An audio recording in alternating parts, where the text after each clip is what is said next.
Hello everyone and welcome back to the Rewatch podcast. My name is Samuel. And my name is Jayden. And this is a podcast where we talk extensively about a certain film and then decide whether it deserves a rewatch from you. You can find us on YouTube, Spotify, Apple Podcasts, or any other place you listen to podcasts. If you enjoy the show, please leave a like on the YouTube video. You can leave a comment, send us an email at theonerewatchpodcast@gmail.com. Jayden, we went to see a movie for the second time yesterday, and today we're going to be having a chat about it. What movie is that? That movie is Oppenheimer, Chris Nolan's latest masterpiece. And we actually rewatched a film, so we are living up to our name. We revisited the Christopher Nolan masterpiece. Today we're going to be chatting a bit about it. Let's get into first a bit of a story overview from our good friends at Letterboxd. What do they have to say? Rightio. The story of J. Robert Oppenheimer's role in the development of the atomic bomb during World War II. Fair enough. Fair enough. How succinct is that? Fair enough. But what it doesn't mention is that it's based on the book American Prometheus, which you can get on Amazon for like $27. I will be reading it at some stage. I've got a few other things that I need to get through on my reading list, but eventually I will get there. As far as I'm aware from just the article that I read today, it's very, like, the movie is essentially the book. You know, there's not much creative liberties taken with the book. But some of the things in the book are a bit ambiguous. Yeah. And so, you can argue that there are certain elements in the book perhaps that aren't historically accurate, but the book is a biography of Robert Oppenheimer. So Chris Nolan has taken that, made it into a film, and adapted the book very faithfully. So what's it sitting on at the moment in terms of the average rating? It's a 4.3 at the moment. Should I give some sort of other ones to match it to? Sure. Let's have a look at what Barbie's at the moment. Obviously, Barbenheimer, 4.1. So Oppenheimer succeeds there. That's good. I think The Dark Knight, let's have a look at that. This is sort of our benchmark, a 4.5. So Has that gone up? 4.5? Yeah, I think it used to be a 4.4. Well, there you go. Dark Knight Supremacy. And then Across the Spider-Verse is probably another recent one. It's probably the 4.9 nowadays. 4.5. So that's sort of a gauge of all of the recent movies that have sort of come out. But it certainly finds itself in, I think in IMDb it was confirmed to now be in number one? Is it number one? Or Yeah, I saw a lot of things saying that Christopher Nolan's now the first director to have, a certain number of films in the top 100.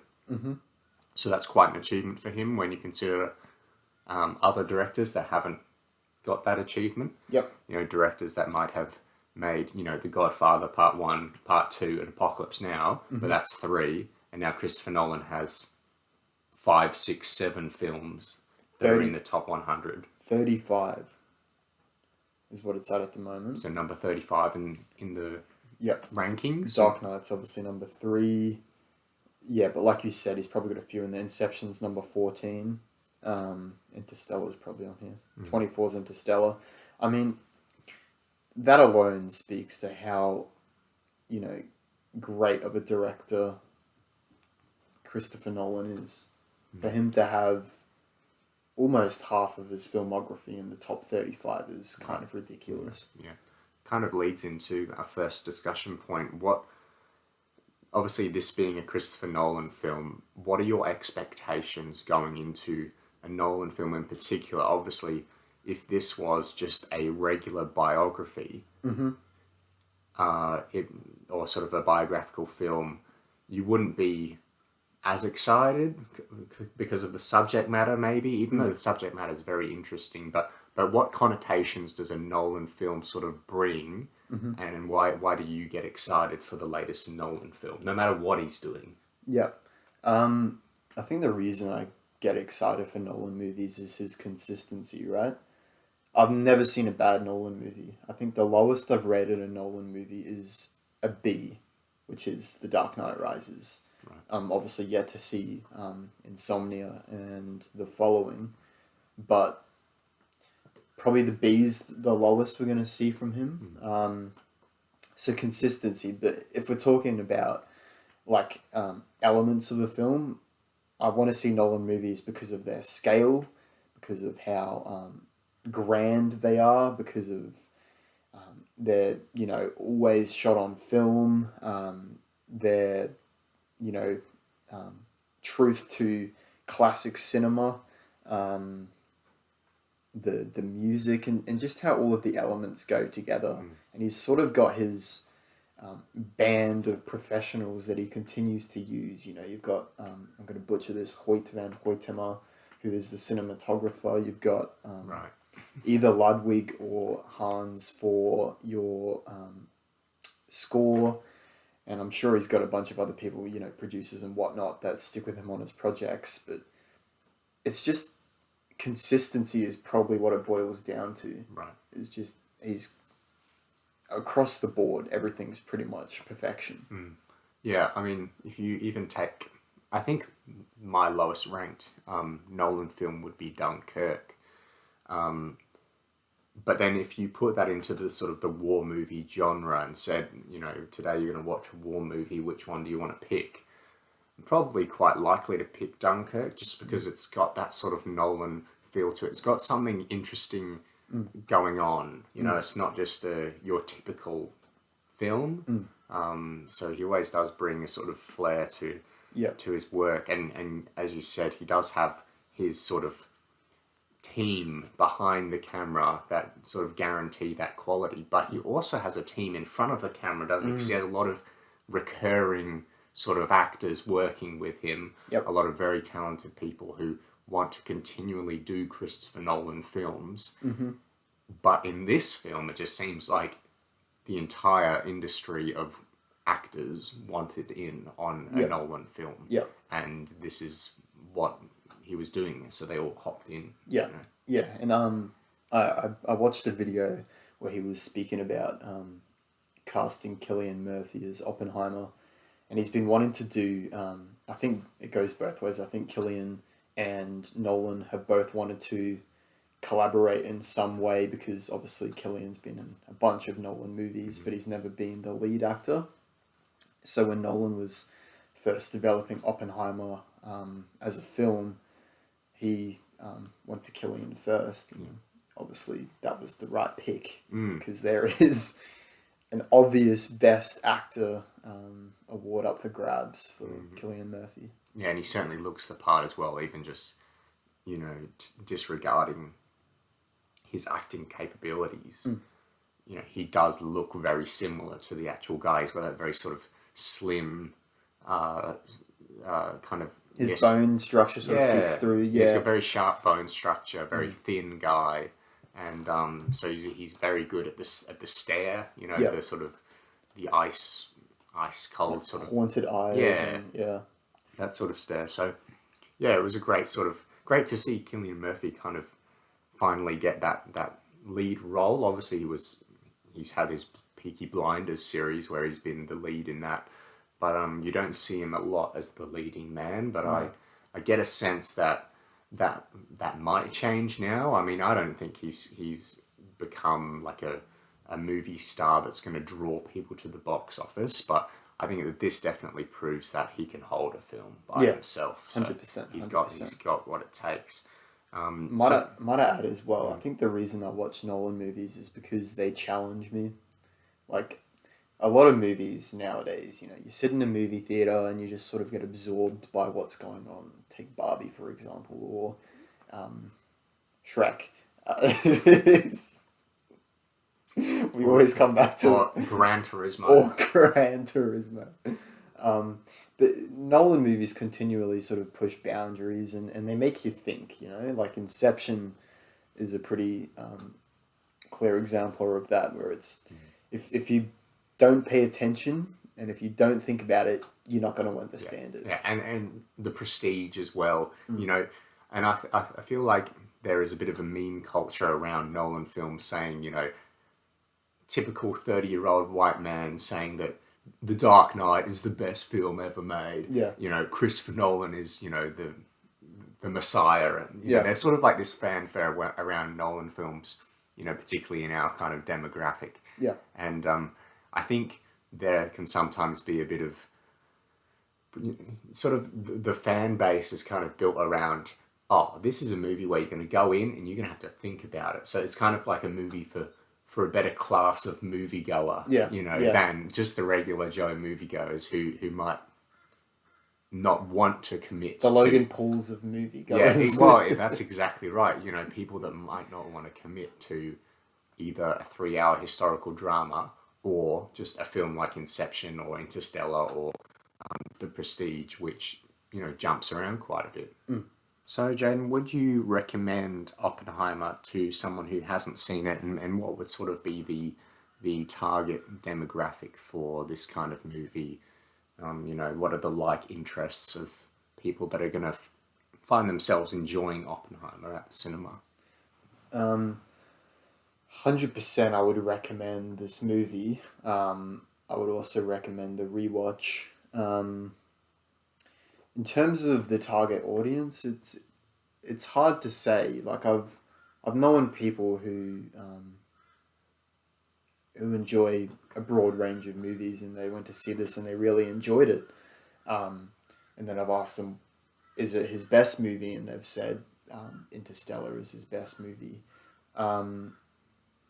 So if you enjoy Nolan movies, you'll most likely enjoy this, but there's sort of a split in Nolan's discography, in filmography, where he's got those sort of mind-boggling conceptual movies, you know, the Interstellars and Inceptions and whatnot. And then he's sort of got these other movies, like Dunkirk and Oppenheimer, which are more of like a biographical, realistic sort of take. You could maybe even put The Dark Knight in that as well. And these are the sort of harder films to sort of understand from him. Like, they're very, very dialogue heavy. Yeah, I mean, Interstellar's kind of, you know, you've got space travel and spaceships and a bit of action as well. You'd think anyone would enjoy that. Right. Yeah, but I feel like there's going to be a very small margin of people that really enjoy Oppenheimer. There's going to be people who say it's a good movie, but people who really enjoy it, it's going to be a pretty small margin, I would assume. And the only reason that we could probably think there's a lot of people enjoying this is because we use Letterboxd and all of the nerds are on Letterboxd, so that's why you see everyone giving it 4.5, 5 stars. But to the typical moviegoers who like Barbie and who enjoy Gran Turismo and whatnot, you might not end up enjoying this. But my God, just because it's a lot of it's 3 hours long. It's dialogue heavy. But I think the concept in itself. I think everyone should learn of what absolutely and who Oppenheimer is. Mm-hmm. Like, this is an essential figure in history, and you should take this chance to experience his life in cinematic form. I think Nolan actually said in an interview that Oppenheimer is the most influential person of history, like whether you like it or not. You know, whether you like the guy, whether you think he was a communist, whether you think he was as a absolute American patriot, a hero, the preventer of such atrocities like World War II from occurring again and again, or is he the sort of the author of our own humankind's sort of destruction, you know, by giving us this weapon. So there are so many, you know, different perspectives on the guy himself, but you absolutely, every human needs to grasp the concept of what happened And Yeah. and then, you know, I think once you learn about his story, it provokes an interesting conversation just about nuclear weapons and weapons of mass destruction and how, and, you know, to have the conversation of whether Oppenheimer was a force for good or a force for evil. Yeah, so I think that's a really good conversation to have. And so I think everyone should, you know, certainly learn a bit about Oppenheimer. He's a very influential guy, obviously. Hugely influential. You said at the start there that you would definitely recommend a rewatch of the film. Why do you say that? This goes with any Nolan movie. I think we probably said it on the Tenet podcast, maybe the Inception podcast. I don't think we've done one on Interstellar, but if there was an Interstellar podcast, we would say it on that as well. And the reason is because, like I've been name dropping a few times, Nolan movies are really dialogue heavy. So your first watch, you're probably going to miss a lot of stuff, which just goes over your head, and you're still trying to sort of piece it together after you finish the film. So a second and maybe even a third rewatch sort of cements your full grasp on the story, and you pick up everything, and you finally understand all of the different threads. And you can sort of really relax, like you said, on those second and third viewings, and just take in the movie for what it is now, that you're not stressing about trying to miss any small details or anything. Absolutely, because that's exactly how I felt watching Tenet, and a lot of other people did as well. You know, going into the cinema, and oftentimes Nolan struggles with some dialogue mixing, and sometimes it can be quite difficult to actually hear the dialogue. But then not only that, he also has a habit of doing very quick dialogue in very quick succession. He'll go from one scene straight into another, dialogue. It's like he cuts out the space in between. Yeah. So it's very fast, and if you miss the first couple lines, you've missed the context for the entire scene. Yeah. And then if you miss the context for that scene, you won't get and you won't understand the revelations later on down the line, which, you know, certainly for me on this rewatch, I got more of the information about particular plot lines and the such. So yeah, definitely recommend the rewatch. As with all Nolan films, you know, it's sometimes the second time watching it is so much better than the first. You thought it was the second time was better than the first? The rewatch was better than the original? Or because when you go into the original, obviously you're seeing something you've never seen before, so it's so amazing, and you see the explosions and you see the effects. The real life effects. What would you even call them? The real life practical effects. Practical effects. And the cinematography and the sound. You're experiencing all those things for the first time, so it can also be quite overwhelming. But the experience is so great. Then is that feeling in itself better than, you know, going to the second time? You're a bit more relaxed. You kind of know what to expect. But maybe instead of getting 80% of the film, you finally get to that 100%. Oh, okay, I understand everything in this movie now. Brilliant. Well, that sparks a really interesting conversation. Like, and that's not to say that the second viewing, the enjoyment or the special impact that the movie has wasn't felt on the second viewing, because numerous times I leant over to you and I was like, oh my God, I'm not ready for this countdown of the Trinity test or whatnot. And I still felt that on the second viewing. And the music, it just all came together again. Honestly, the second viewing might have been better. I think it was. Yeah. I think certainly it was, just for me to understand all the plot lines, and I felt a similar way about Tenet as well. I still don't really understand a lot of what was going on in Tenet, but I still really enjoy it. But that second time, I was definitely able to, you know, piece it together. You know, with Tenet, the first time I watched it, I probably understood about 20% of the film. Yeah. And, like, that's not even an exaggeration. Yeah. Like, I didn't understand core fundamental principles of the film and character deaths and stuff like that. Yeah. So the second viewing, I was able to maybe bump it up to 50%.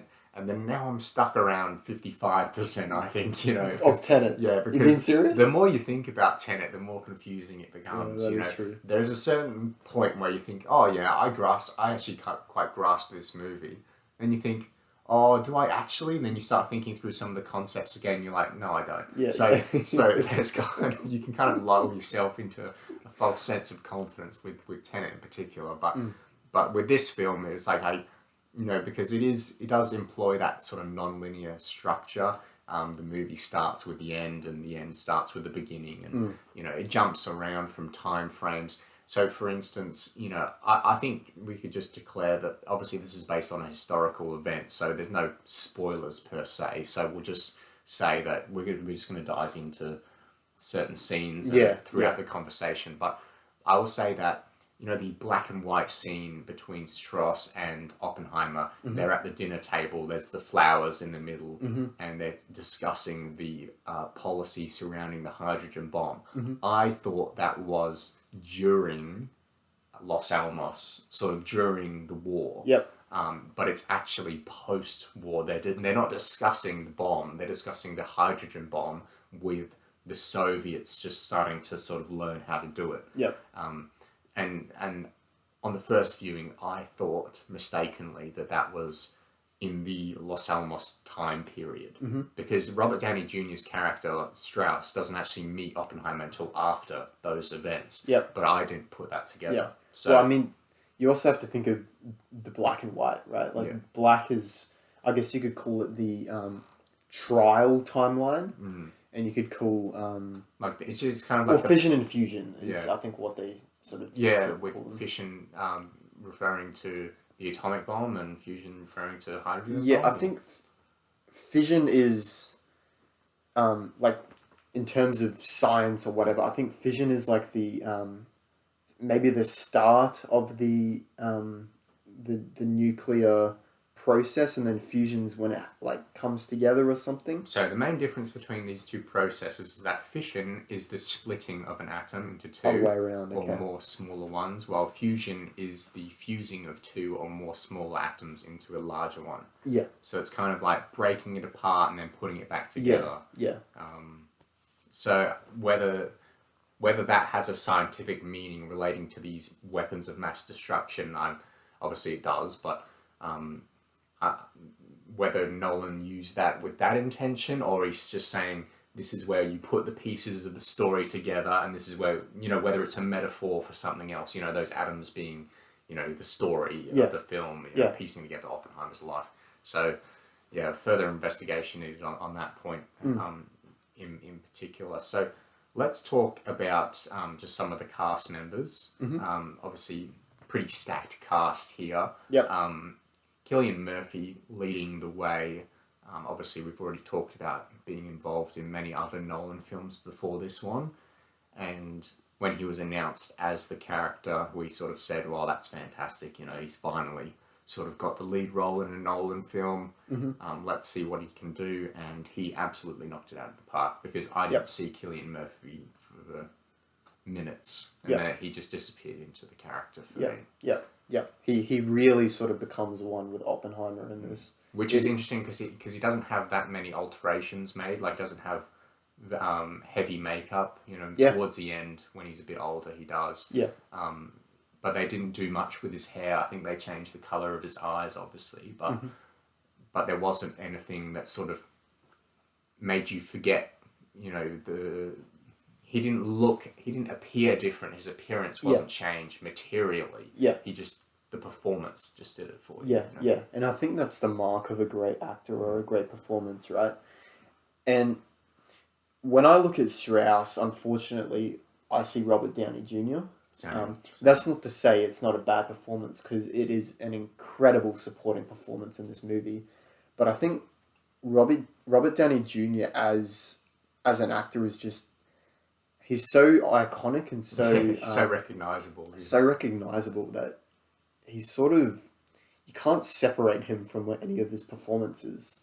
Maybe Iron Man, but with Cillian Murphy in this movie, he really is just one with the character. He just sort of transforms into Oppenheimer. It truly is one of the best performances I've ever seen. It's a big statement. Big statement. Robert Downey Jr. is fantastic in the film, absolutely. But yeah, I kind of do have that same problem, especially when he starts talking, because he's just doing his normal American accent, whether that's his real accent or not. It's the accent that we know from the Tony Stark sort of content. So I thought he was sensational. Less so on the rewatch, just because I was more focused on some of the other supporting characters, who perhaps we'll talk about now. Big standouts for me: Kenneth Branagh, Casey Affleck, the guy that looks like he could play the Penguin in the Batman. That's Is it Josh Hartnett? He's really good too. Whether that's the guy, David Krumholtz. Yeah, so he's fantastic.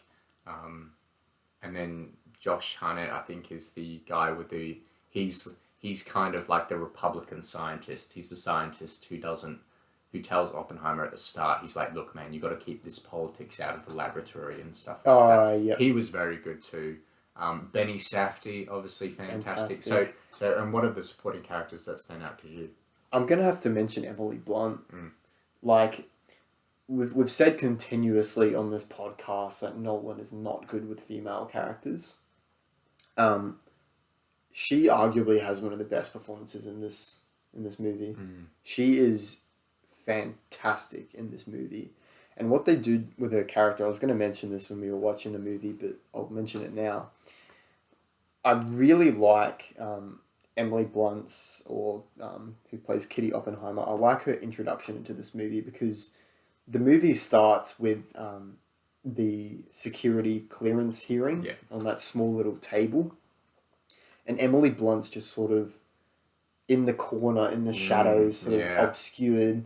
And you know it's her, but you haven't met the character yet. You haven't met the character yet, and that'll come back later, and you'll meet the character later, and it's just such a phenomenal way to introduce the character. So yeah, I mean, she is just incredible in this movie. Matt Damon as well, who's awesome. Probably going to have to mention Jason Clarke, who plays the prosecution at the security, if you can call it the prosecution, at the security clearance hearing, is also phenomenal. Oh, what about old mate Han Solo, Alden Ehrenreich? Oh, Alden Ehrenreich or whatever. Yeah, he is amazing as well. And I think there's a continuous theme going on here, is that the supporting cast is maybe the best we've ever seen. Rami Malek. We could keep going on. I mean, you've got Dane DeHaan, who plays... Yes, he's great too. He's awesome in Welcome this. Welcome back to the bonus round. He plays Nichols. You've got David Dalsmarcian. Martian. Tom Conti, who plays Einstein. He was fantastic. He's probably one of the better ones. And did you see he was in The Dark Knight Rises? He was one of the people in the caves that helped the young Bane off the... Was he? Out of the prison? Yeah, there's just one shot of him. Oh, actually, no. So you remember in Dark Knight Rises, after Bruce Wayne's back has been broken, he wakes up in the prison and there's a cellmate next to him. That's him. Okay. Yeah. No, I do remember that actually. But I mean, the performances all around are just... we haven't even mentioned Gary Oldman. I was just about to say Gary Oldman. Gary Oldman. We had that reaction at the exact same time. Yeah.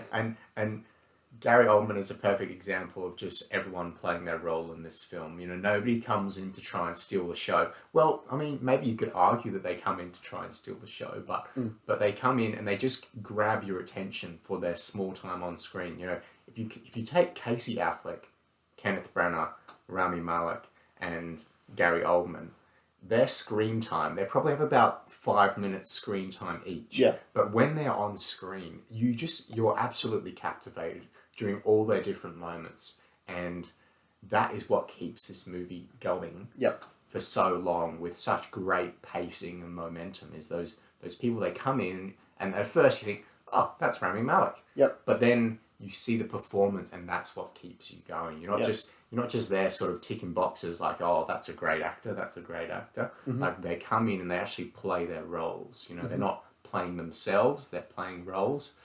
That goes with Heisenberg as well. Yeah, yeah. You've got him in as a, and then what Nolan's done, or I should say, the casting director of this movie has done is they've gotten like a bunch of sort of I don't want to say B-list actors, but less known actors, like Devin Bosnick, who plays Roderick in the Diary of a Wimpy Kid There movies. was the guy from what's that horror movie? Hereditary. Alex Wolff. Yeah, so he was in there too. He's in there as well. Very brief part. You've got a lot of these actors are British, right? Like a lot of the Kenneth Branagh is British. And... I think some of them are, yeah.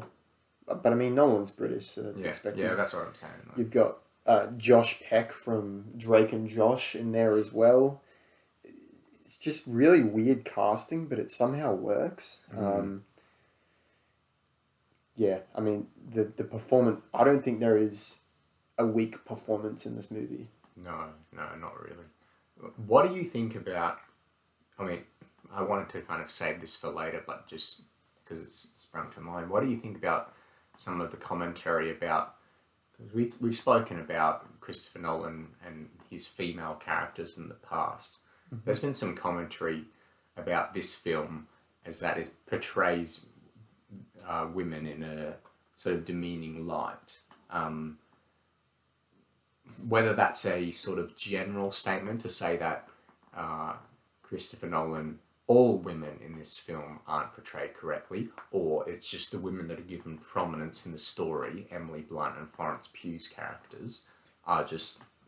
But it's historically accurate. Mm-hmm. Like, what, do you want it to be inaccurate to service female, power?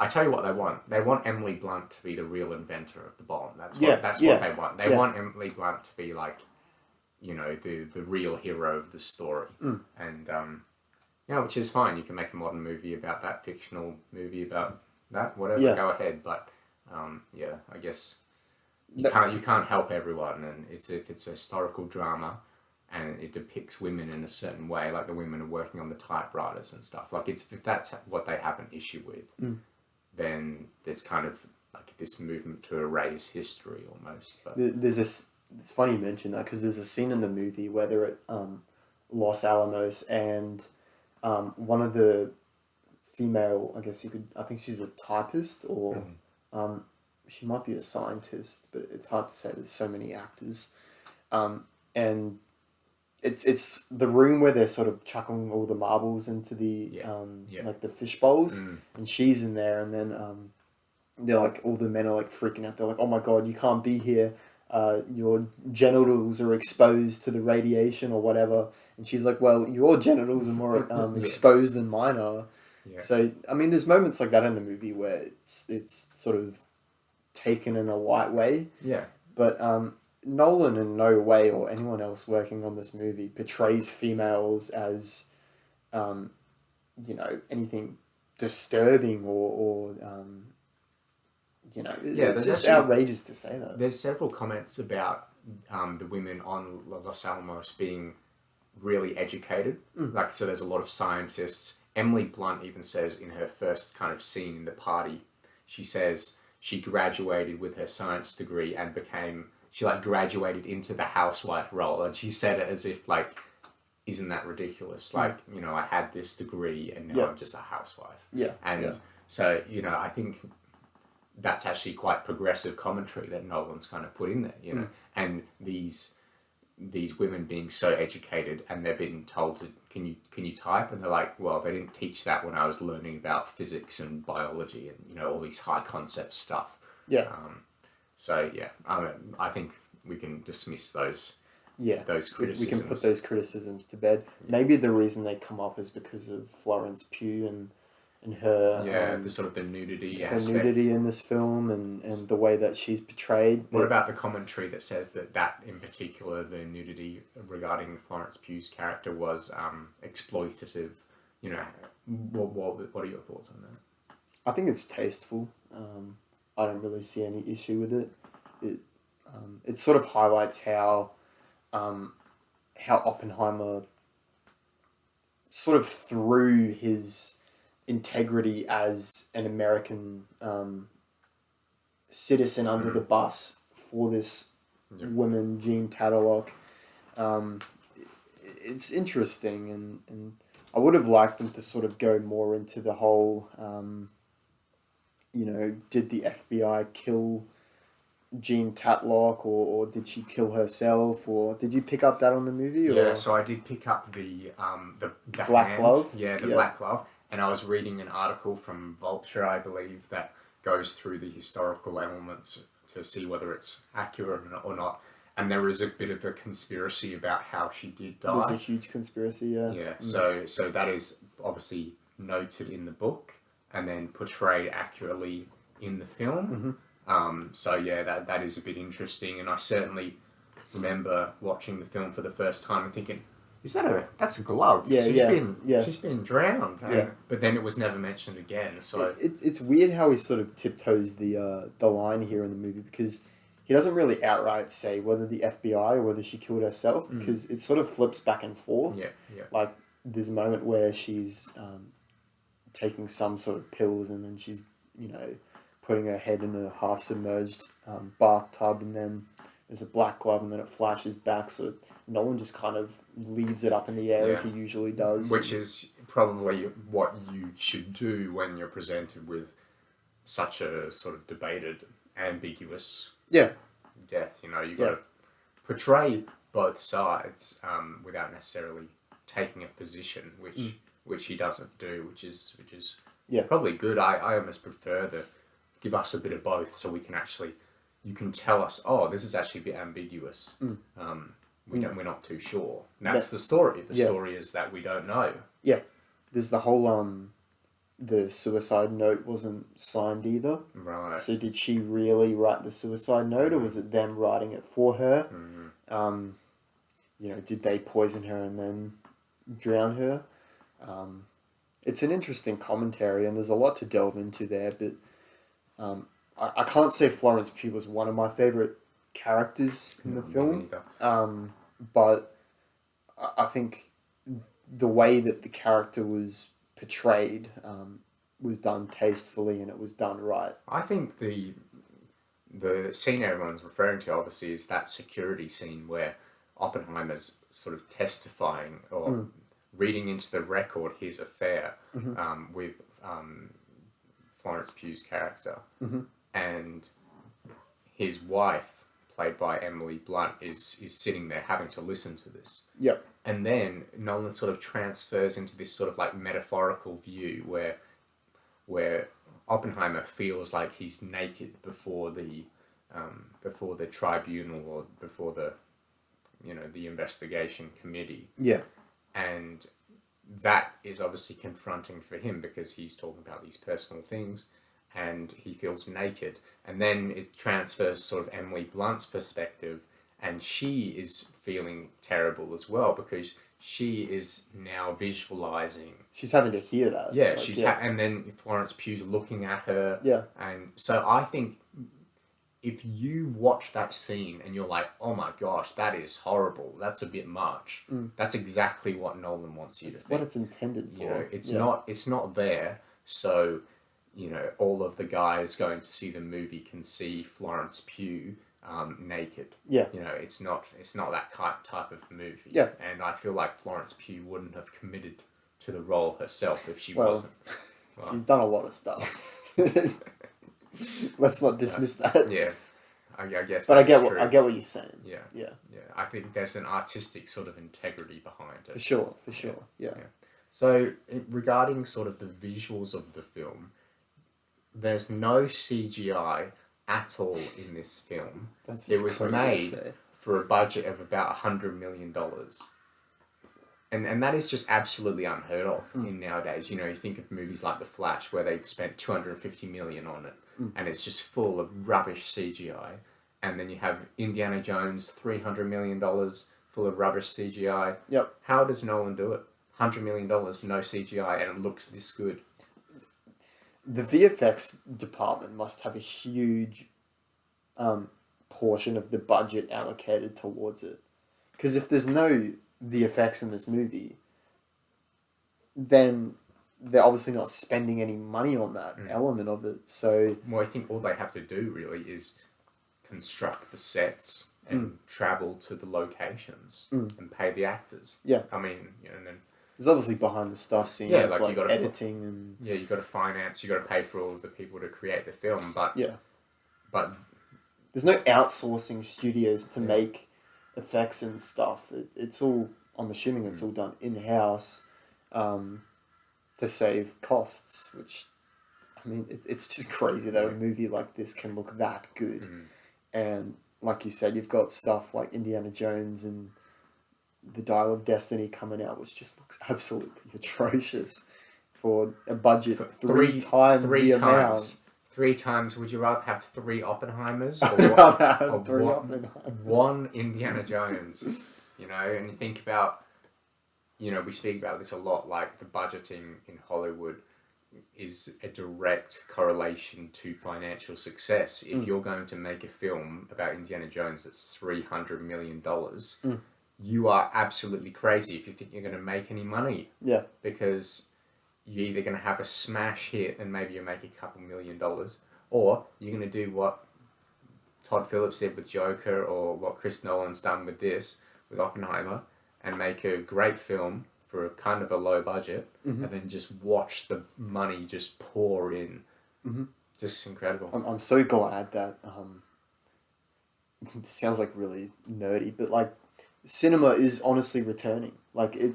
Well, it was until the actors and the writers decided to. Did you see there's been a break on it though? A break? Well, when I say a break, I mean there's negotiations that are happening now. Oh well, hopefully that. Just give me Dune, Yeah. Like, I don't care what happens. Just give me Dune Part 2 this year. Otherwise, I'll be very angry. But Nolan's next movie is gonna be delayed now because he can't start writing on it. Well, but he's British, so is he a part of the? He's not a part of. Is it SAG? They're American unions, so. And I know that there are certain like British projects like House of the Dragon that are still able to go ahead because they're British productions and they have British actors and stuff. So unfortunately, that means Rings of Power can go ahead. Oh well, because it's shot in England. Isn't as it? far as I'm concerned, they can make 3 seasons of that. More, because I just find it funny. They're tarnishing the brand. No one's watching it anyway. So. That we've discussed the visuals now. What do you think of the sound and your brief thoughts on Ludwig Göransson returning to do the score for this film, and how did you like the sound design? Obviously, we have a lot of different sounds throughout the film. Like we have the stomping on the stands. Yeah, like that's so heavy, isn't it? The crowd chanting and lots of different ticking noises and various things like that kind of set the tone of the film. What do you think of those? I might touch on the sound first, as opposed to the soundtrack. The sound in this movie is like absolutely absurd. Like you need to see this on the biggest screen with the loudest speakers that you possibly can, and just blow out the whole entire theater. The sound is just incredible. It's almost like Dune in that way, where it just takes you by surprise. Like you couldn't think that it would be that loud in a theater. But like you said, like the stomping on the auditorium stands. The stomping on the auditorium stands. You really feel it inside you, if you know what I mean. Like it hits you hard. And then obviously the Trinity test. Explosion as well, where it's just sort of dead silent. Like that's a really good use of sound. And then obviously the shockwave comes after and it like really hits you. Like you feel like you got hit by the explosion. It's just really clever sort of work in that respect. But in terms of the soundtrack, this is arguably Ludwig Göransson's best. I can't think of anything that really compares. Yeah. Maybe Tenet, but I'm not re-listening to Tenet. I'm going to be re-listening to Oppenheimer. Yeah. I know you might make a counter argument for that. You probably still listen to It's a Rainy Night and Talon or whatever it is and whatnot, but there are numerous themes from Ludwig Göransson in this that just slap. Like, they are just bangers. Yeah, it's very special. The score, Ludwig Göransson, you can depend on him now if he's doing a Nolan film. He recently did the Black Panther film as well. And I think he's still doing the Mando stuff every now and then, but yeah, at least he's got Nolan. He's in safe hands. I hope that's a collaboration that continues. Obviously, Hans Zimmer's a bit busy with Dune, so that's great. I mean, it'll be interesting to see what happens when Hans Zimmer is now free after finishing Dune, and whether Nolan has a choice or not. Who he's going to choose, because I think he quite likes Ludwig's sort of style. The various elements that he brings into the film, and not to say that Hans Zimmer has produced scores that are similar to each other, but he kind of has a certain style, and I think it's been really interesting for Nolan to have a bit of a change up in a bit more of a reliance on maybe like electronic sounds and a bit Ludwig style. I was going to say. A bit more like kind of DJ oriented. Synths and a lot of whatnot. synths. Yeah. Yeah, which obviously Hans Zimmer does as well, but he's very reliant on a lot of orchestral sort of, your classic sort of notes. And but that was something that Ludwig did here as well. Like, there's a lot of violins and stuff, whereas Tenet, if you think about Tenet's soundtrack, it's very synth heavy. It's pretty much just all electronic for sure music, as far as I'm aware. So this movie is longer than 2 hours, which means that every YouTuber and every Sean Chandler and Dan Murray. Oh, damn, we're name shaming, okay. Well, just these type of YouTubers, the Jeremy Johns, the Chris Stuckmans, they'll go through their review and they'll say, nice things and they'll say bad things. And then at the end, they'll just say, and I just think that the movie was 20, 30 minutes too long. That now, keep in mind that they obviously say that for pretty much every goddamn movie that's over about 2.5 hours long. Like, they have an attention span of a TikToker on fucking influencer. What's your opinion? Does that criticism apply here, or does this film deserve to be 3 hours? Would you reduce it if you were the editor, or what would you do? This movie, on the initial viewing and second viewing, flew by for me. At no point did I ever feel like it was dragging on. I felt like every single minute, every single second of the movie was well spent. I don't look at any single scene in particular or chain of events and say, hey, that could be cut out of the movie to make the movie more efficient or better paced. I think every single scene is effective and necessary to the functionality of this movie. You can't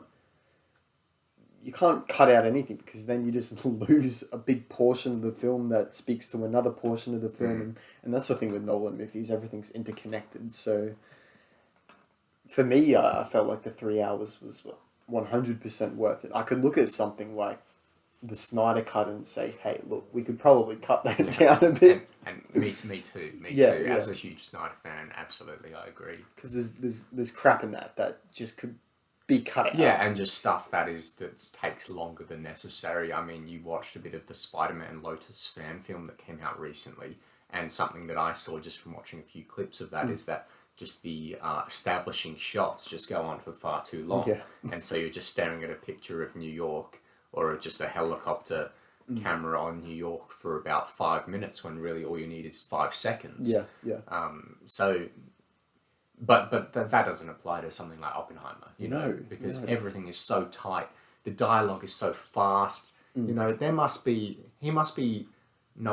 pushing for the world record amount of lines said in a movie. Yeah. Like on average per second, in terms of just how fast he gets through dialogue. And You know, I can imagine oftentimes he's telling actors, I love what you did there. Can you just say it a bit faster? Because, you know, we don't have all the time in the world, you know. Yeah, So yeah. come on, make it snappy, Matt Yeah. Damon, you know. And trying to sort of hurry them along. So yeah, I don't think that criticism applies. Hell no. In most cases, I don't think it applies anyway. I mean, if you make a bad film that's 3 hours, then the movie should have been 0 hours. You know, you shouldn't have made the movie if it's a bad movie. Yeah. But if you want to say that this is one of the greatest films of all time, it's 3 hours long. Oh, I just think you should cut half an hour from it. You know, I want to see what the half an hour is. You know, you can't just say that comment and then just sort of tell everyone to like and subscribe and then piss off. Yeah, yeah. So, yeah, you really have to give props to the editor of this movie and how she's just spliced everything together, because that's not... Obviously, Nolan has creative liberties as a director, and he sort of pushes the movie forward in which direction he wants it to look artistically. But when it comes to the editing booth, Jennifer Lame is to praise, because the way that all the timelines just collide in this, and how they sort of start off separately. You've got fission and fusion, black and white and colour, sort of separately, and then they sort of intervene towards the end of the movie. And you've got that that scene, I think the first scene that we see Strauss in colour is at some sort of gala or ball or whatever, and he wants to introduce his son and his son's fiance or wife or whatever to Oppenheimer. yeah. So I think that's the first time that we see Strauss in colour, and that's where the two timelines really interconnect. But the way that the editor sort of juggles everything and just, it's so fantastically done. And so Jennifer Lame is her name, and she's done Hereditary. Tenet was her first one with Nolan. Pretty tricky editing that film. Yeah. I might add. So maybe he saw her in Tenet and was like, you know what, there is potential here. Or maybe he's just redoing his whole behind the scenes people. He's got Ludwig on music now. He's got... He's binned the original editor of his movie. I shouldn't say that. But I mean, the editing in this is just phenomenal. It is fantastic. Yeah, definitely some awards to go around in terms of, you know, the Oscars. You know, you think of film editing, production design, sound design, soundtrack. This should be an Oscars sweep, but it's not going to be. Yeah, this should take all of them. We'll certainly discuss that, I think, towards the end. So, we've mentioned sort of the non-linear storytelling for, you know, and how Nolan has sort of created that as kind of like his specific watermark on the film. You know, if it's a Nolan film, you know that you're probably just not going to get a movie that starts at the start, finishes at the end, and then it's just a continuous event. Yeah. You know, from start to finish. Time is just moving forwards. Yeah. You're going from A to B. That's not what you're going to get with Nolan. He's probably going to say A and B just get lost. Okay, we're going to start at Z, then we're going to go to H, and then back to A, and then but it all sort of comes together towards the end for this sort of grand finale. In all Nolan films, you know, think of Inception, Tenet, Interstellar. They all come together at the sort of conclusion for this explosion of dramatic effect. And in particular for this film, it was the Einstein scene by the lake. So what were your thoughts on that scene, and how does it what are the Nolan sort of trademarks that make that scene so great? Yeah. Going into this movie, admittedly I didn't do anywhere near as enough research as I should have done. I didn't realize Einstein was going to be such a pivotal role in this movie. His character in this movie is probably the whole reason why this movie exists. It's like he's like the moral center, you know. He comes in to sort of deliver wisdom. Yeah. And the wisdom intertwines with the main themes of the film. Yeah. You know, you think of the chain reaction discussion at the very start. Yeah. And then you think of when Oppenheimer's being sort of crucified by his own country after the war. Yeah. And Einstein says, hey, when my country did that to me, I left. Yeah. You know, so he's constantly providing this sort of thematic element. Yeah, yeah. So the way I sort of unpack the movie is that, and this rant might go on for a while, so feel free to stop me whenever.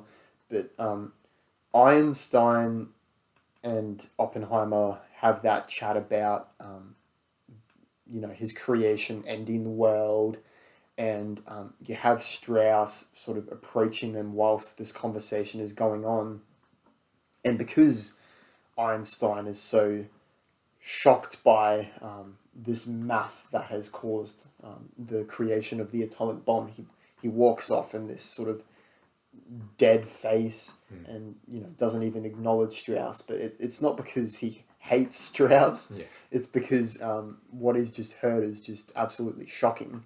And then it wasn't necessarily the math, because that was a separate scene, right? When Oppenheimer gives him the calculations and he's like, what is this? And it's like, this is the calculations that Teller has made to say that if we fire this bomb, there's a chance that the reaction never stops and it ignites the atmosphere. Yeah. And he's like, well, you better not do that then. Yeah. You better, if that's the case, you better tell the Nazis that before we all end up. So, and then there's that scene sort of occurs a bit earlier in the film. Yeah. Well, you see, you jump around a bit, don't you? But what's earlier in the film? Yeah, exactly. But as far as I can, later on, if you take that time period, later on, you have this scene where they're talking by the lake again, where Strauss is walking down, and Oppenheimer says, you know how I brought you those calculations to about the chain reaction? Yeah. And he's like, oh yes, a chain reaction to destroy the universe. Yeah. What of it? And he's like, I think we did. Yeah. So I took that to mean not necessarily that, obviously, that when it wasn't his reaction to the math. It was Oppenheimer saying, I that believe they that destroyed the world. Yeah, not because we pushed the button and it ignited the atmosphere, but because we gave humans the capacity to have weapons of mass destruction. I guess I just sort of condensed that a bit. Continue, sorry, I just wanted to make that point. So you've got Einstein, who's just sort of reacted to Oppenheimer developing this weapon of mass destruction. Pretty big stuff. And ending the world from what they know. So he's just heard this news and he's walked off,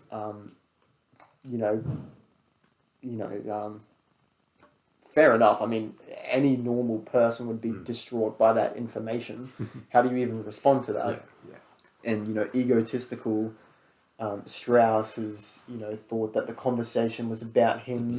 Personally about him. And then you have that sort of, it's really briefly sort of just flushed over in this movie, but there's some sort of hearing where Oppenheimer makes fun of Robert Downey Jr. for not being as intellectually gifted as all of the scientists. So that's another kick to Strauss's ego. And then because of all of these events, Strauss has put together this sort of staged security hearing where he's trying to, dig at Oppenheimer's and essentially put all these allegations against him. Whether you take the allegations, he was surrounded by communists, right? Like his friends were communists. He made love to communists. He married communists. Yeah. He attended communist events. Was he a communist? Probably. Yeah. But the whole investigation thing that Strauss does is to just kind of sort of put these accusations out there and say, well, here's the evidence for why you're a communist.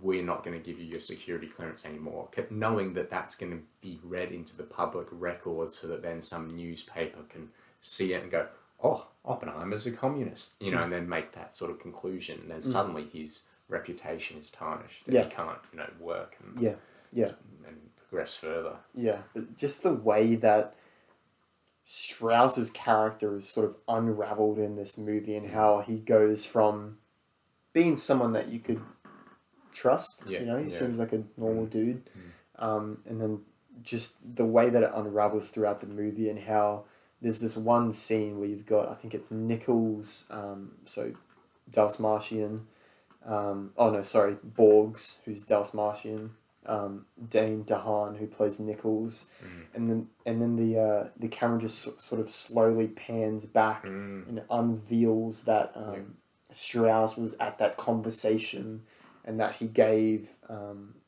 Borgs these documents. Yeah, he was there in the shadows. Yeah, he was sort of the puppeteer of everything, constructing this whole security clearance hearing from the very get-go, and it's just phenomenal how Nolan takes such a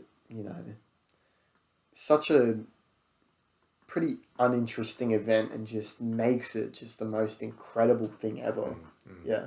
Yeah, you really get the sense that like that Strauss is like this friendly shoe salesman guy. Yeah. You know, he came from a sort of lowly upbringing.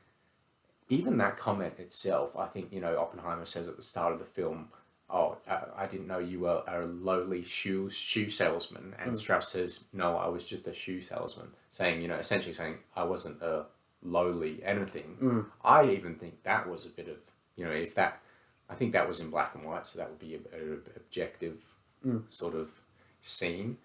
Even that would have, made him a bit angry, added to that sort of the hatred for him, the vindictive. I think Emily Blunt's character has a line saying the vindictive are as patient as saints, and that's a great line in the film. Just showing that Strauss sort of had this grudge, and he just sort of waited and waited and waited until Oppenheimer, was vulnerable, and then he just got rid of him. Yeah. It's just crazy how, the world is at stake because of the creation of this nuclear weapon, and all Strauss really cares about is destroying the reputation of this man. Yeah, and then getting onto the cabinet, being just not to do anything in particular, as far as we know. I'm sure there's completely disconnected from the whole point of this movie. He's trying to become some sort of senator or whatever. Yeah, cabinet of commerce. He's trying to get in the cabinet, so he's trying to get like a minister position. Yeah, and this is like the ceremonial sort of hearing where the other side gets to come in and just poke accusations at him and say this is why you shouldn't get the vote. But then at the end of the day, he doesn't get the vote. he should just get voted in anyway because he has the support of his party. But then he doesn't get voted in because the evidence is so strong, and a few particular people deny him. They have a bit of a name drop for JFK. Yeah. JFK will return. Yeah, in Kennedy. By Christopher Nolan. I would take like 5 more of these movies from Christopher Nolan. Yeah, I'd love to see him do more of this sort of style. Yeah. Let's talk about a scene while we're talking about this. I think of a few scenes in the film that are just, a few men in a room talking, and it's just incredible. Like, it's just so engaging, so captivating. Logan Paul said this movie was boring because it was just a bunch of people talking. Well, frankly, that really shows the intellectual capacity of Logan Paul, doesn't it? Like, what an embarrassing comment to make. Oh, yeah, it's atrocious. But yeah, so I think of the scene where Oppenheimer's in some sort of council meeting where they're advising the generals who are making the decision as to where to drop the bomb, which apparently he was involved in that process. And that scene in particular it's horrifying, it's interesting, it's captivating, and it's terrifying. It's just, there's a sense of dread because they are going to drop it, and you have the general being like, we intend to drop it twice, because I think Oppenheimer's probably there thinking, geez, they're going to drop this bomb on a city, and then no, we're going to do 2. Yeah. So just that whole meeting, that scene was just so incredible, and that's the sort of stuff where I think Christopher Nolan, this is your bread and butter. You don't necessarily need to do a Tenet.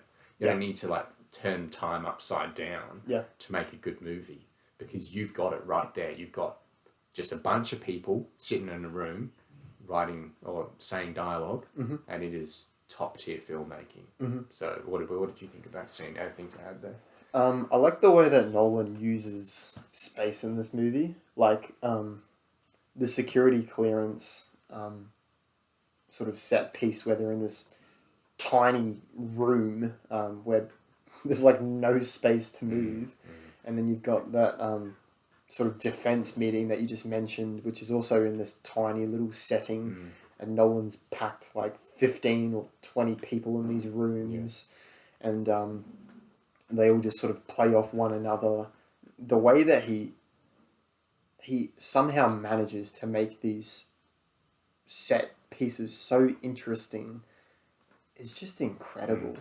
Like, I was captivated for that entire defense meeting. The way that the general's like, oh, I'm going to cross off, what was it? Kyoto from the list because of its cultural heritage. And because of my wife and I honeymooned there. Beautiful place. So we'll drop it in Nagasaki instead. And might I add, just whilst we're on it, the use of humour in this movie is really well done as well. Not necessarily in that particular moment. That moment, it's like, it's kind of like the sort of crude humour. Like, you laugh at it, but at the same time you're like, there's no way that was the reason. And it probably, like, it probably was. Like, you know, because these are just, how do you decide it? How do you make a decision like that? You know, because they're not bombing a particular military target. So they're just bombing a city. You know, do they just choose by population or whatever, or do they, you know, go in and whatever? Well, that's the thing. Like, how do you make a snap decision like that to kill, instead of these 70,000 people, we'll kill these 70,000 people, and it's like a second decision where it's just changed the entire course of history. It's just crazy that a decision like that can be made because of one person who had a honeymoon there. It's just crazy. Okay, so we'll move forward then on to some final sort of topics. This is Nolan's first R-rated film. What did you want to comment on in terms of that? You know, this is the first time we've seen Nolan sort of delve into, you know, some tougher sort of concepts. You know, I wouldn't say we had any violence in particular in this film. They certainly could have gone down that route. But there were some horrifying moments. You know, I think of the skin flapping off the woman that was standing there, and there's some horrifying kind of scenes. You know, I think of after the bomb is dropped, Oppenheimer goes into that really, really tight, compact sort of stage, and, you know, again using the space to sort of this claustrophobic, anxiety-inducing atmosphere, and, you know, that's a really horrific scene. You know, just the portrayal of anxiety and you know, just the sense of dread. You know, knowing that this bomb has just been dropped, but he can't actually see what's happened, but he's imagining because he knows what. How do they do that on camera? That was done practically. You know those scenes. Is that what you're talking about? No, not the skin. The scenes where you've got Nolan, Oppenheimer like face on the camera, and the scene behind him is like sort of vibrating. Yeah, I'm not sure. How did he do that? Yeah, I'm not sure, because it's not necessarily the camera shaking, is it? It's like the background. Yeah. So I don't know whether they were shaking the set or something. I'm not sure. Yeah.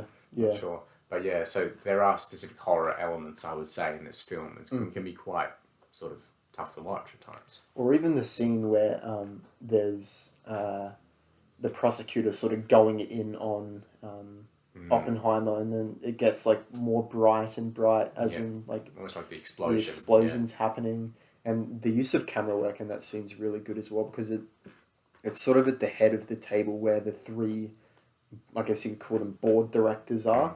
And then it sort of slowly moves in on Oppenheimer, and then switches back to the prosecutor, and it's dragging away from the prosecutor, switches back to Oppenheimer.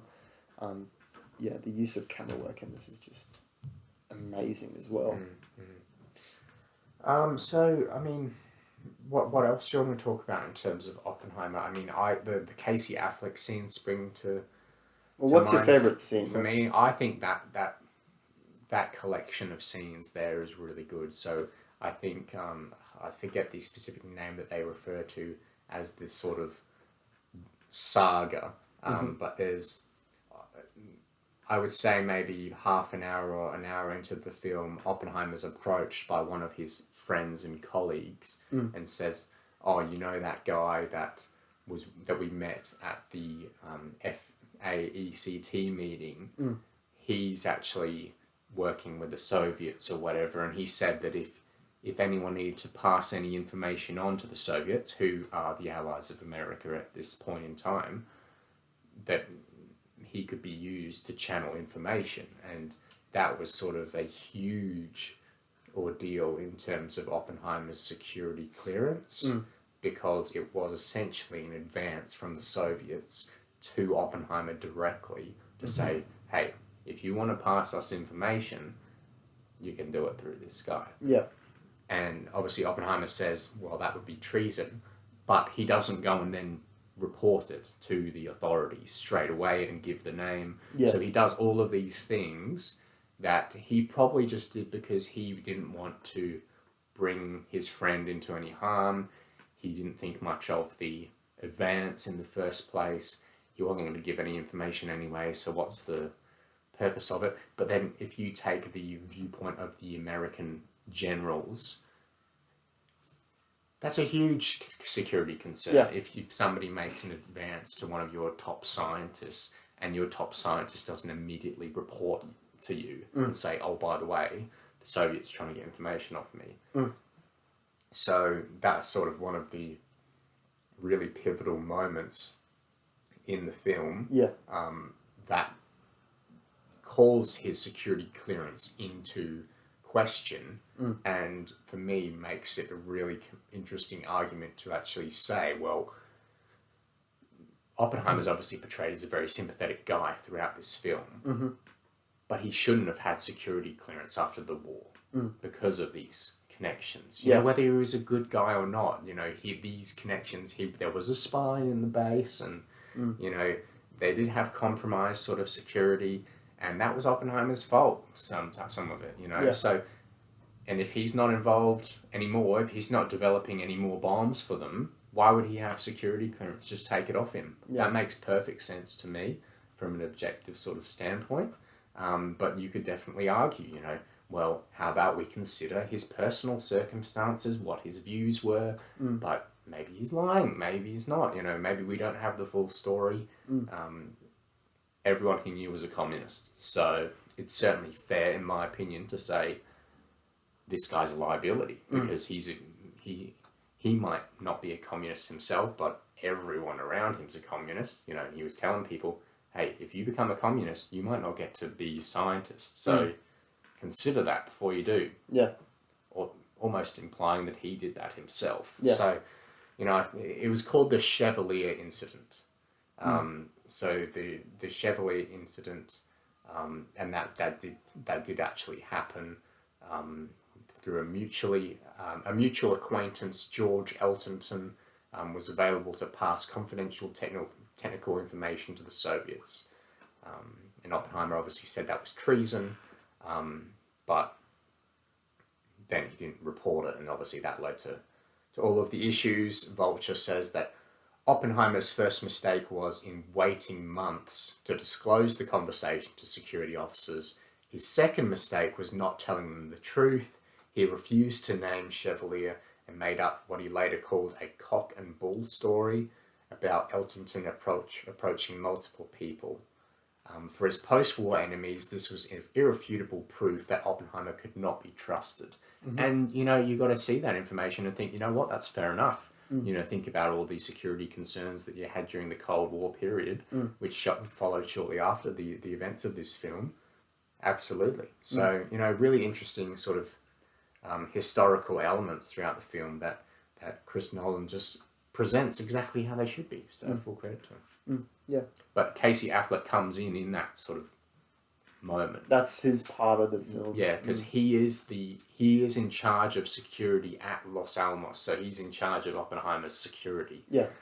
And he's portrayed as this, like, if you get on the bad side of him, he'll take you out on a boat and shoot you. Yeah. Like, pretty much. Yeah. So yeah.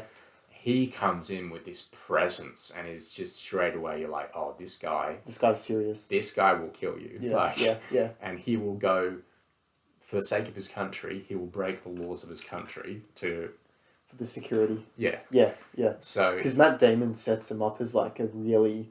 Like, you don't want to get on the bad side of this guy. He's like, you talked to him? You spoke to him? Oh, yeah. You've already messed up. Maybe we haven't talked about him enough, but Matt Damon's great in this. He brings a lot of levity to the movie. A lot of jokes come through him. Yeah. A lot of, like, I think of the moment they use in the trailer where Oppenheimer's saying, well, the likelihood of a chain reaction and blowing up the entire world is near zero. And Matt Damon sort of sits up and he goes, near zero? Yeah. And... what do you want from theory alone? He's like, 0 would be nice. That's like a great sort of moment where a bit of levity for a very tense movie. But there's some good comedic moments, as you mentioned. So there's another great moment with him, fantastic line delivery, where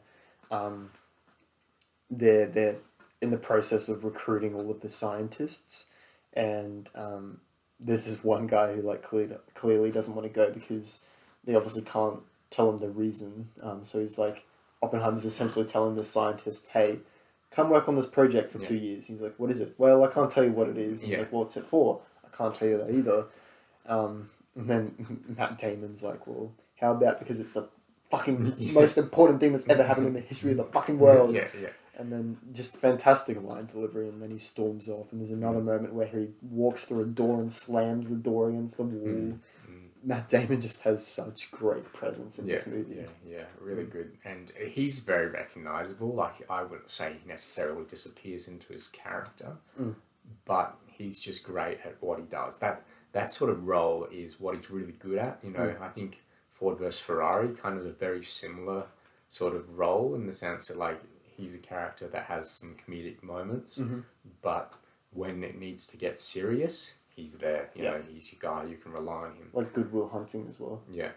Well, he's a very versatile actor and he's used very well here, and obviously Nolan used him in Interstellar as well for that sort of brief moment. So, and shout out to Matt Damon. He was in Australia recently checking out the cows at the Ekka, so good on him. What is he doing in Australia? The star of Oppenheimer checking out some of the local cows in Australia, so good on him. So, to sort of start to bring the podcast to a close, where does this kind of rank for you in terms of the Nolan filmography? Obviously, I know you're a big fan of The Dark Knight. Where does it rank in terms of Nolan films? Look, I really don't want this to boil down to recency bias. Recency bias. Let's just get it out of the way. The Dark Knight's probably number one.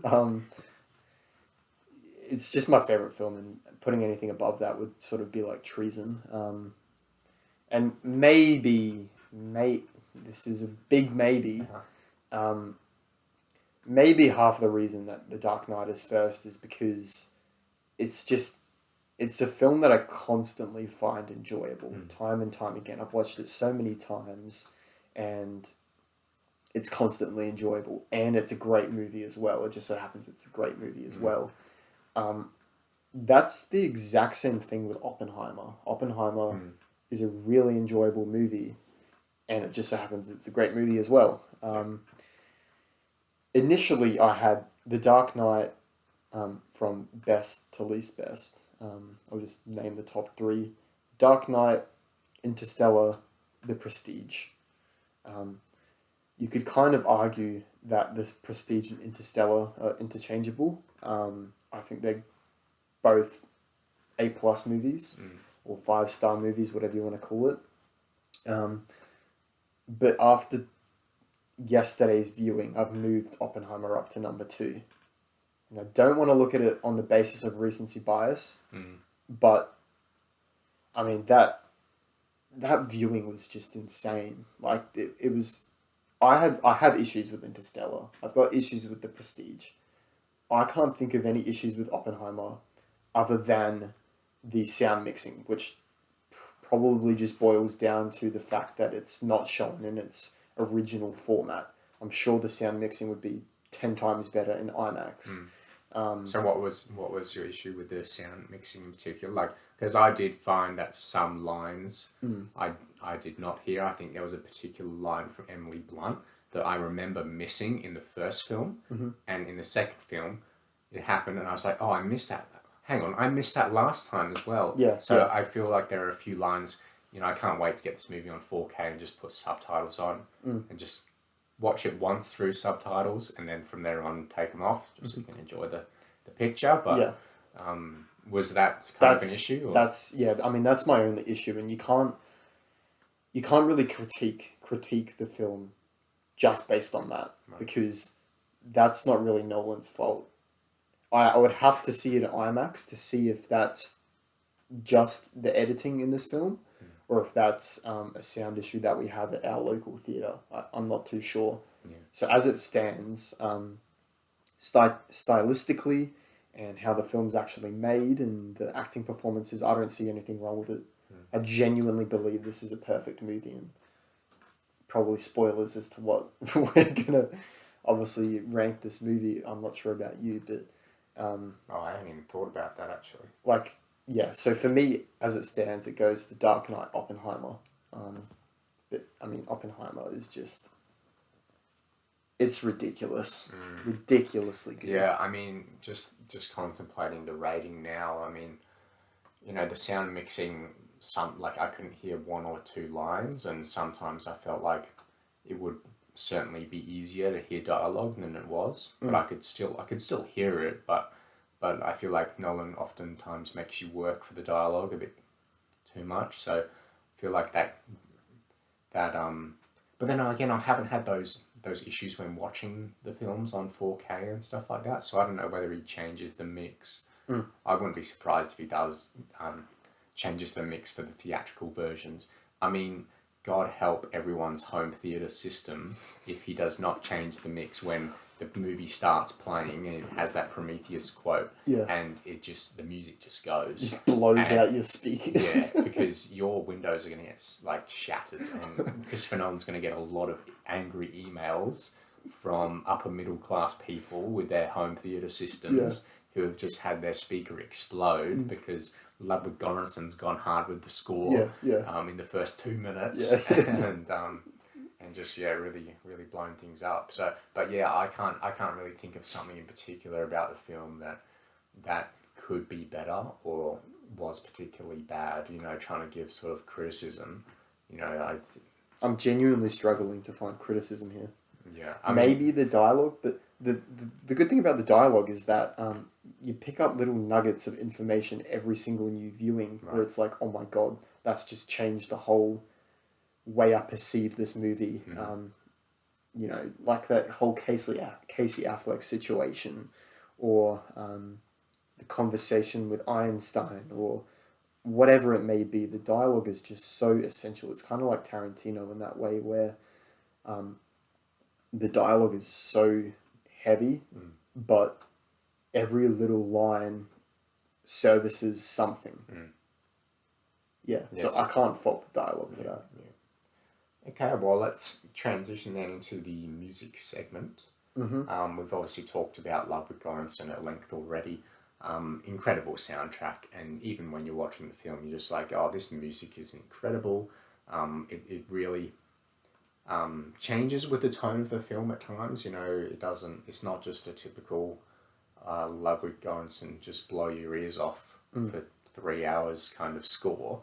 It does have the sort of the changes in tone, and it rides the ups and downs of the film.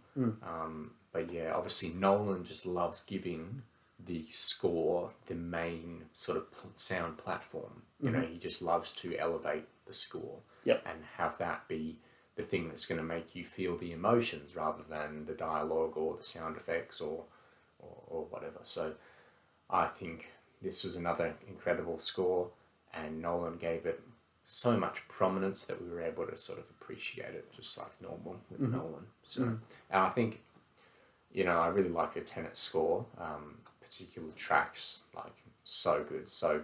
But I think this score is more dynamic. I think it has more to offer on the highs and the lows, with the sort of high impact moments, but then also the subtle sort of moments in scenes that aren't particularly significant, but the score is always there, sort of playing its role. Whereas I think in Tenet, it's kind of just a bit of, it's very blary and very high intensity sort of music. So I think this score might actually be critically better, you know, from a objective standpoint. But man, I love that Tenet score, you know. So it's hard to differentiate. You know, I love them both. That's to say, both are pretty great. It's been a while since I've watched Tenet, so it's hard to say which one's better. But the use of Goranson's soundtrack in this is just phenomenal. It's sort of what Villeneuve did with Hans Zimmer's soundtrack in Dune, where there's certain scenes that you associate with different songs off the soundtrack. Like you could listen to a song and you'd be like, yep, okay, that's what happened at that point in the movie. And maybe that's a good segue to talk about which songs are gonna put on the... Yeah, well, I've noted a few down from when we were having a look before, and you know, I guess we can decide at the end which ones are going in. But Fission is the track that plays at the start of the movie. I think we agreed. And that's obviously a bit of a montage of Oppenheimer in his early studies, sort of, you know, learning the ways, you know, poisoning the apple, which actually did happen apparently, and he almost got expelled for it. The university actually found out that he did that, but obviously threw the apple away. Yeah. So no one was harmed, but... Is that not attempted murder? Yes, well, that's the thing. Could he get charged for that? Well, it just goes to show how special of a kid he was, because he was not even expelled. Yeah. So he was obviously very protected by the university system because of his brilliance, you know, and then thank goodness he wasn't in jail and he was helping America build the bomb, you know, because frankly, otherwise Nazis might rule the world. Yeah. Either Nazis would rule the world or we wouldn't exist, you know. So, you know, we would have made it. We've never made it onto this planet if it perhaps wasn't for Oppenheimer, which is pretty crazy to think about. You know, it just goes back to Christopher Nolan saying whether you like it or not, he's one of the most significant people in the world. Yeah. So Fission, great track, starts off the movie really strong. Trinity. Which is the build-up kind of music. Yeah. So that's the it's actually like 7 or 8 minutes long. Just sort of gradually increasing. Yeah. It's got those violins that sort of go up and down, and it's got all of the sort of test sequences where they're exploding portions of the bomb. They're sort of doing the test runs. That's just another funny part where he's like, everyone get your heads down, and then he pokes his head up. That's funny. Yeah.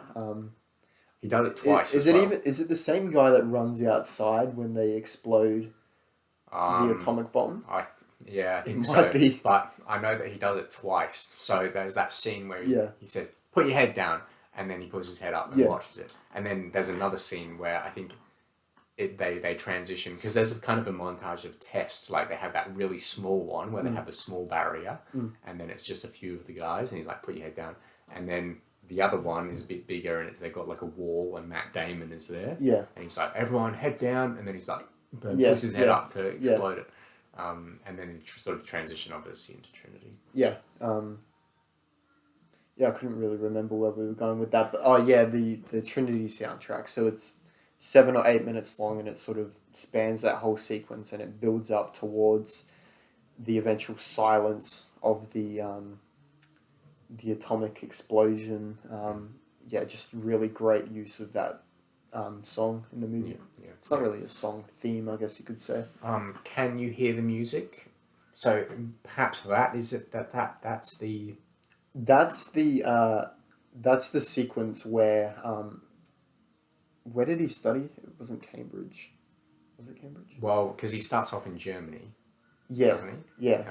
And then he moves elsewhere. I should remember, but I can't. So it's that whole sequence where he's having all of those visions Right. of the Yeah. atoms sort of splitting and whatnot. So perhaps then fission isn't that. Fission is the I think very fission's beginning. the Prometheus quote. Right. Yeah. Okay. Yeah. Yeah. And then obviously that's the montage, which might be one of the greatest montages I've ever seen, which is Can You Hear the Music? Right. Yeah. Yeah. And then finally, to finish off, we have Destroyer of Worlds, which is the song, the end of the Christopher Nolan movie. It's the time from Inception. It's the Dark Knight from the Dark Knight. It's what a few others. You have the classic Interstellar one, and yeah, just all those sort of those movies have that big final song leading into the crescendo of the film. Thematically and musically, I guess you could say, and Destroyer of Worlds. I mean, those final frames are pretty special. Yeah. I mean, just the way that he sort of portrays, it sort of comes full circle. He's got the quote at the start where Prometheus stole fire from the gods and gave it to man, and for that he was chained to a rock or whatever. And then at the end of the movie, that's why they call him American Prometheus, because he sort of stole, well, he didn't steal anything, but he created the atomic bomb, gave it to man, and destroyed the world. Yeah. And for that, he was sort of crucified. Yeah, he was sort of like vilified by the American public and Strauss and all that sort of, trying to discard him after they used him, which they mention in the film as well. One of the scientists who is a party member, I think, or a communist says, I can't join your mission because I have all these skeletons in my closet. They're going to find these things out about me. And then after I'm not useful anymore, they're going to discard me. And Oppenheimer kind of has a moment where he's like, oh, that actually might happen. Yeah. He doesn't really consider the fact that after he's not useful anymore, they'll just get rid of him. And but not just get rid of him, they'll make him an enemy of the... Well, that's what Albert Einstein sort of says in the movie. He's like, I suffered the effects of my... I can't remember the word he uses. My discovery or something along those lines, my invention. And now you have to face the effects of yours. It's just a really sad commentary that these incredible scientists who make these... insane discoveries are just treated like absolute shit by the government. Because they're not useful anymore. They're only used for a certain purpose. It goes into the Truman scene where Oppenheimer's there saying, I feel responsible. I made the bomb. And Truman's like, yeah, well, you didn't drop it, did you? Like, you cry baby. Get this crybaby out of my office or whatever, he says. And now, how many years later? 50, 70 years later? Or 75 years later, when you think about the creation of the atomic bomb, you don't think about which president dropped the bomb, you think about who made the bomb. Yeah, that's well, Oppenheimer. we certainly do, yeah. And as an American citizen, maybe that's different. Yeah, well, certainly, I don't know, Truman's quote obviously saying, do you think the Japanese people care who made the bomb? They only care who dropped it. So, it's, I haven't heard any commentary sort of from like sort of the Japanese public about it, and sound like it'd be interesting to hear like German commentary about movies of World War II and stuff like that. But no, those haven't been given any particular light. Just the constant American journalist garbage about how Florence Pugh's nude and therefore the movie is bad. So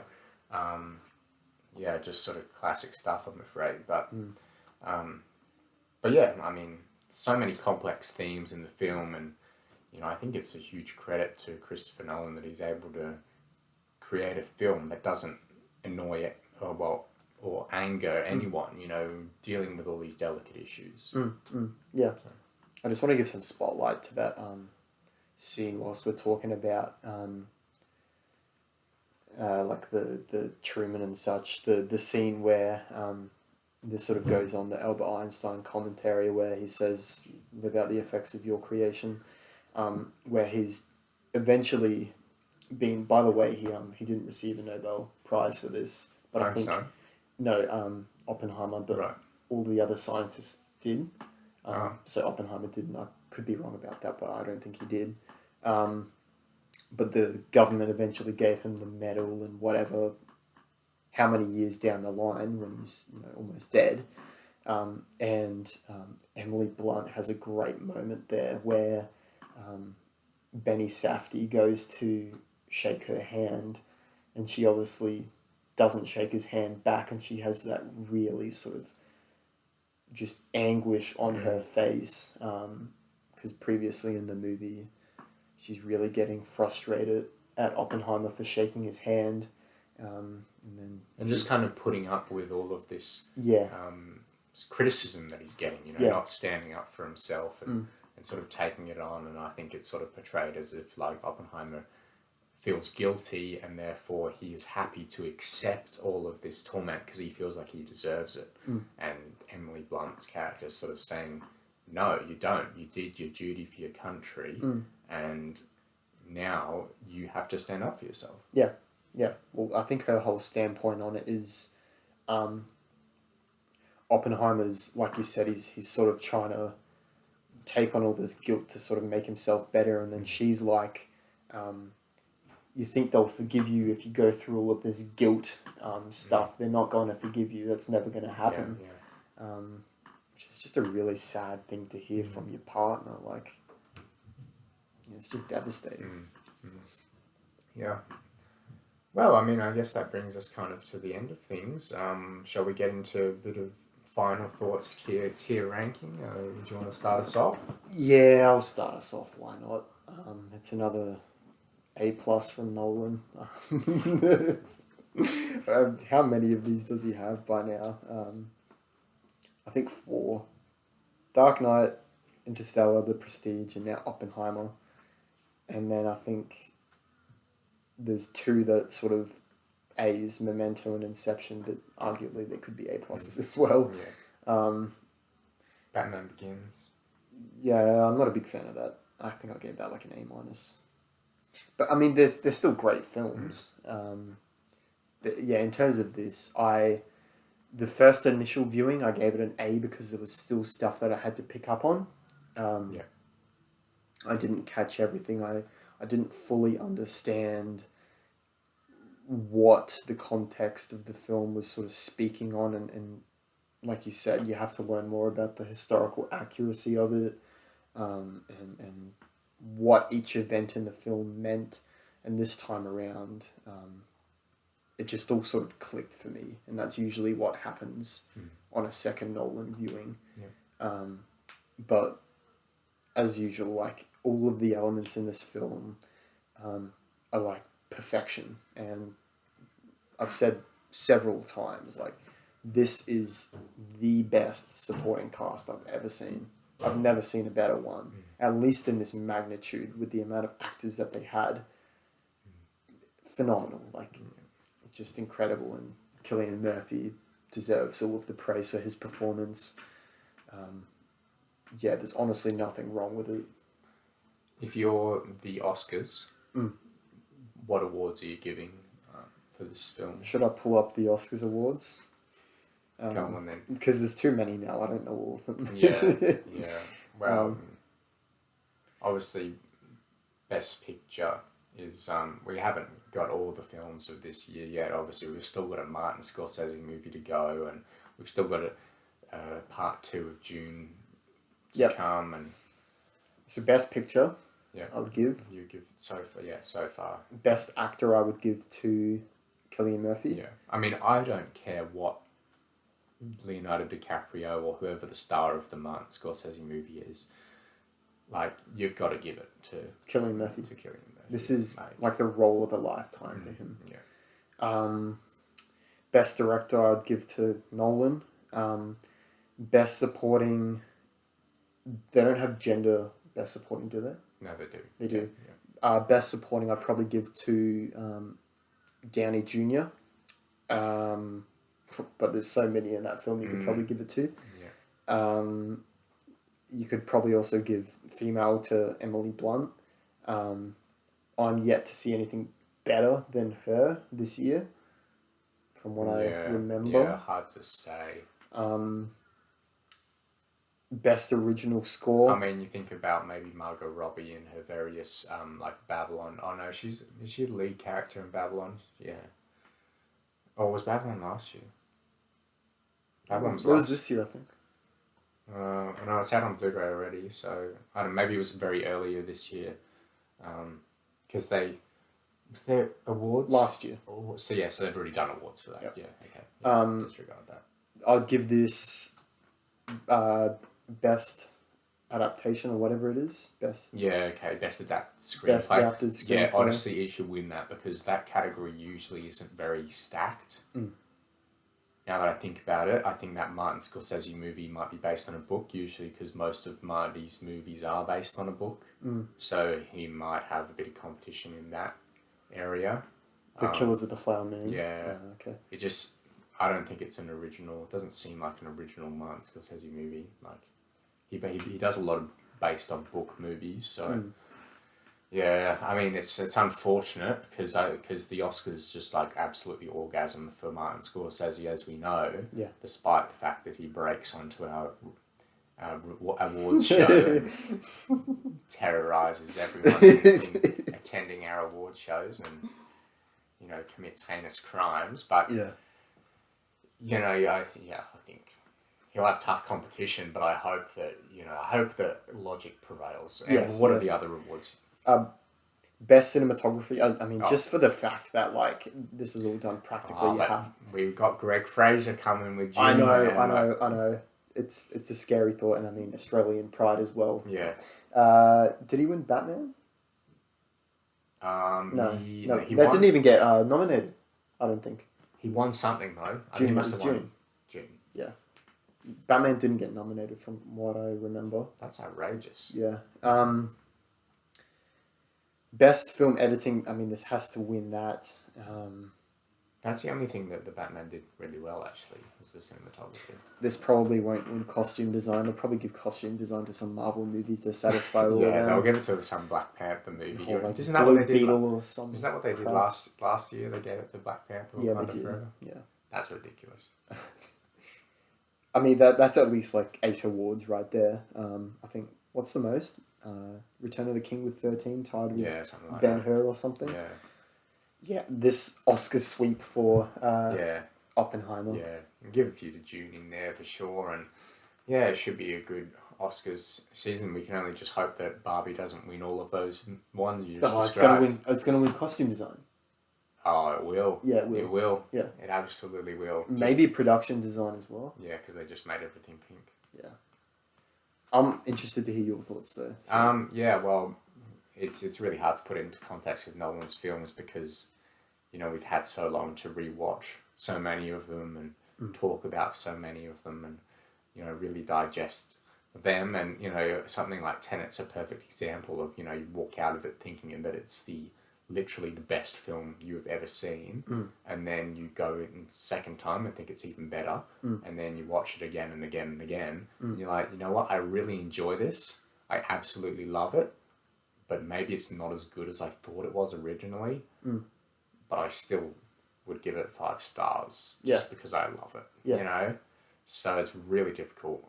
Obviously very subjective because it's Nolan, have that sort of bias. My top 3 directors, Nolan, Snyder, Denny V. Are they? Yeah. Well, I mean, who else? Martin Scorsese? No. Marty is he's not even top 10, Oh, wow. Like Ridley Scott, others. Yeah. What others? A few before him. Jon Favreau. I've seen like 2 Jon Favreau movies. I've seen 1 Jon Favreau movie. I don't think he even directed the second one, did he? I know he did. No, he did. Yeah. So look, this film. I mean, I can't think of anything wrong with it. So look, I got to go with the A+ as well. I mean, that's what we like because I just don't think. With Tenet, I think you have genuine problems with the film, like I do. Dark Knight Rises, genuine problems. The Dark Knight, I got no genuine problems. The Prestige, I'd have to watch it maybe a few more times to maybe develop like plot-related problems. Yeah. But I think that movie's pretty tight, and that movie completely blew my mind. So, I think that film as well has got to be an A+ for me. So in terms of my Nolan ranking, I think it comes in number 3, behind The Dark Knight and The Prestige. It comes in front. It's actually criminal how low Inception is. I'm not a big fan of Inception. I mean, neither. You might have we did do a podcast on it. We did do a big discussion. It's a good film, but out of all of these Nolan films, it's literally the one I would watch last if I could rewatch all of these. Really? Yeah. See, for many people, it would be number 1. Yeah, I mean, and that's people like DiCaprio and yeah. But no, I partially agree with the fact that Inception's nowhere near his best movie. Yeah, I mean, it's flawless Nolan movies for me are going to be The Dark Knight, The Prestige, Oppenheimer, and if I'm feeling a bit spacey, maybe Interstellar. But Memento is also very high for me, but I've only watched that once, so I need to rewatch that. Tenet obviously has my heart. It was a great film for me to watch during the COVID period. Thank goodness Christopher Nolan released a movie then. Just sort of got us through that period. Yeah. And Batman Begins, man, that's one of my favourite superhero movies of all time. And The Dark Knight Rises, I mean, faults aside, I love that movie. I love the spectacle of it. And, that's when Nolan really embraced sort of the IMAX sort of scale of cameras and stuff like that. And, Dunkirk, I'd certainly watch that again at some stage. I'm not rushing into it. I'm going to have to watch that again now. Dunkirk. Sort of, might make for a decent double feature with Oppenheimer, maybe. It might, the sort of historical drama Nolan-esque sort of thing, and then you could do a time sort of double feature with Tenet and Inception, and then then I think that's about it. That's about all you can do. You can watch the Dark Knight trilogy. Yeah, that works too. But I'm trying to link the Prestige to Memento and Interstellar. It's not working. You can't do it. So yeah. But Oppenheimer, fucking A+, great film. Cillian Murphy, take a bow. Robert Downey Jr., take a bow. Kenneth Branagh, take a bow. Everyone take a bow. Emily Blunt, take a bow. Florence Pugh, attractive woman. Just get rid of the nose ring. We can't end on that. I think we can. So go see Oppenheimer, everyone. Yeah, thanks for listening, everyone, to this episode of the Rewatch Podcast. If you would like to follow us on Instagram, you can do so at the Rewatch Pod. I might post a meme or two to announce our return. I'm thinking somehow the Rewatch return to start us off. And then we'll ride the momentum from there in terms of the memes. Yeah. We'll see if the Instagram algorithm's forgotten about us or not. We'll see. Probably not. We will see. So Instagram over at the Rewatch Pod. If you'd like to subscribe to the YouTube channel, just search the Rewatch on YouTube. We are going to add 2 of the songs that we discussed today into the Spotify playlist. I imagine that'll be maybe Can You Hear the Music and Destroyer of Worlds. Yep. That probably sounds good. Yeah, and then... what are we watching next? I mean, look, man, Nolan, we've spoken a lot about him. The Dark Knight's one of your favourite movies of all time. I'm itching to rewatch the Batman movies again. Is it time? Is it time? I think we go straight there. I think we go straight to the Dark Knight. What do you say? I would love that. Straight to the Dark Knight. Batman Begins, I love it, but, we're busy men. Yep. We go straight to the main course. Yes. And let's not forget, we've done a podcast on The Force Awakens, and we're still procrastinating doing the podcast on The Last Jedi. I think it's been about a year. It's been a long time. It has to be longer than a year. At least, maybe even 2 years. Yeah. And... well, that's why you get Ryan Johnson. I mean, I don't know how else. We're going to continue to put it off, I think, because one of us will have to get Disney Plus, and one of us is not getting Disney Plus anytime soon. Yeah. So not even for Ahsoka. Yeah. So tragedy. The Dark Knight will be our next episode. So strap yourselves in for that. It'll be fun. Because great film. All right. So thanks for listening, guys. We'll see you next time. See ya.